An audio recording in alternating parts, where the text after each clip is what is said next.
क्या आपने कभी सोचा है कि करोड़ों किलोमीटर दूर होकर भी सूर्य का प्रकाश हमारी धरती पर कैसे पहुंच जाता है? अगर सूर्य के प्रकाश को धरती से आने पे कोई रोक सकता है तो वो है बादल। लेकिन कितने समय के लिए? कुछ क्षण भर के लिए। क्योंकि बादल सूर्य के प्रकाश को तो रोक सकता है लेकिन उसे कभी छुपा नहीं सकता, कभी सूर्य की आग को बुझा नहीं सकता।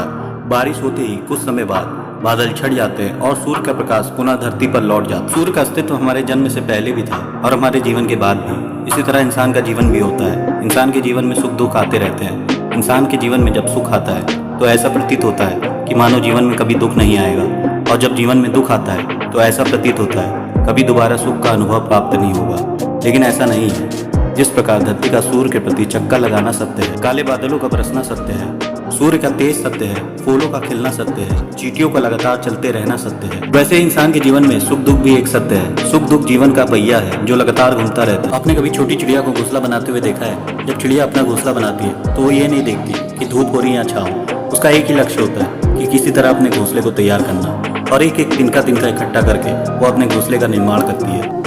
लेकिन घोंसले के निर्माण के बीच यदि किसी कारणवश तेज आंधी या तूफान आ जाए तो चिड़िया का घोंसला टूट जाता है, बिखर जाता है। तो क्या चिड़िया उसका अफसोस करती है? वो इस बात को स्वीकार करती है और आगे बढ़ती है, फिर से उसी स्थान पर मेहनत करके घोंसले का कार्य पूरा करती है। चाहे कितनी बार भी घोंसला बिखर जाए, वो अपना स्थान नहीं छोड़ती।